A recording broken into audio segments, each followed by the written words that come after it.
Hello everyone, this is Paul from Hi-Fi May. Today, I'm talking about how to install the BMW EVO Android screen.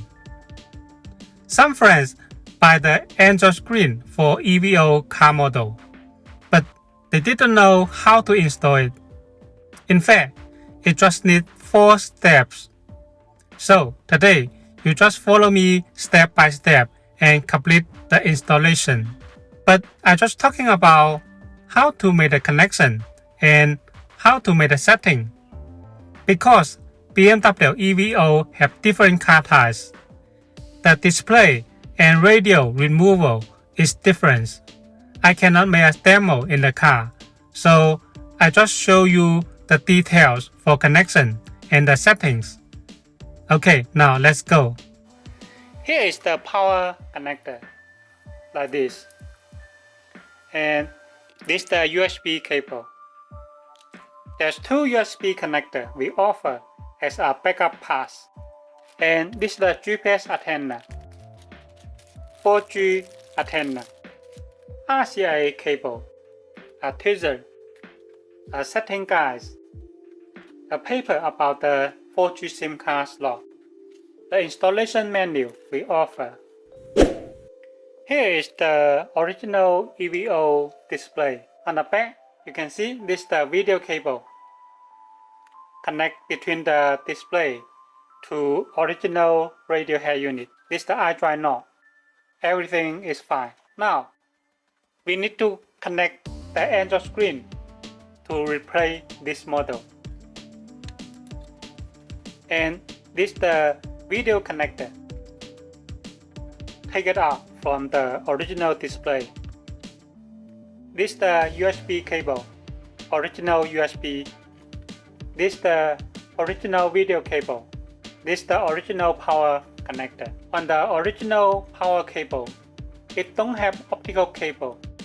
Please notice, when your car have optical cable, you have to move the optical cable to Android power cable here.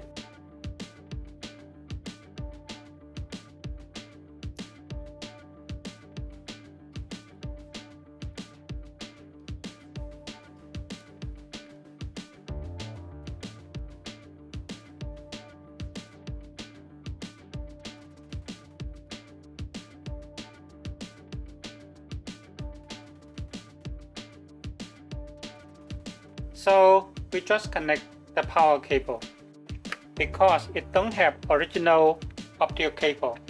Here, connect like this and connect the female connector to the back of the radio head unit.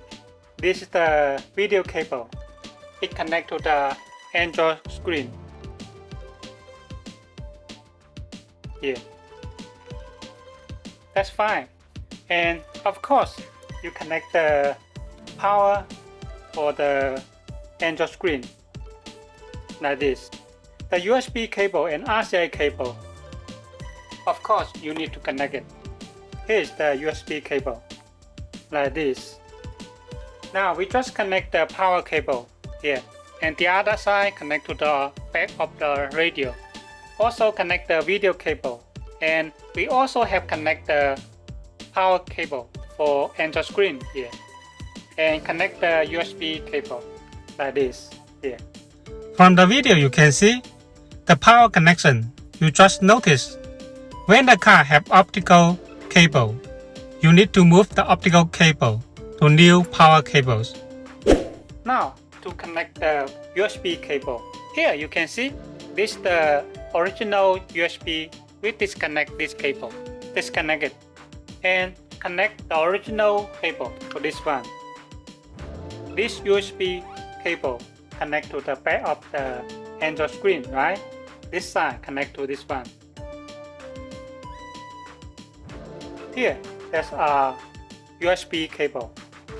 It comes from Android power cable. Connect to the original USB here. But please notice this cable 5 volt. It connect to the here. In the USB cable, it have a cable like this, 5 voltage, connect together. This is very important. If not, the USB cable not work. Some friends ask, why need this? Because in some cars, the head unit is a big head unit. In that case, you need to use this kind of connectors. We just power on. The unit have power on. The iDrive is working. Here. We go to the car info. It will get into the original car menu like this. Here.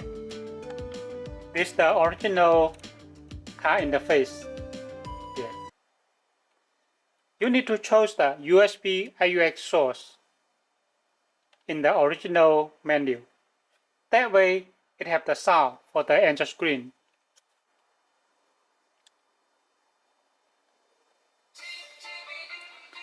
You can see it have the sound, right? This video talking about no sound for the Android screen. Here, it talk very detailed. I will share this link to the video below. Now, step 3. Choose the car display.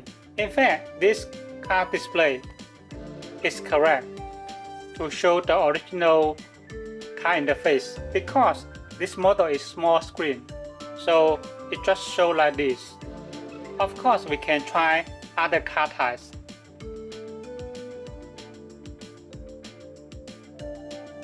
Car display here. We can choose other car types like this one. It's like this. That's a ROM car type. Okay, this one is correct. This video talking about car display setting. Here, it talk very details.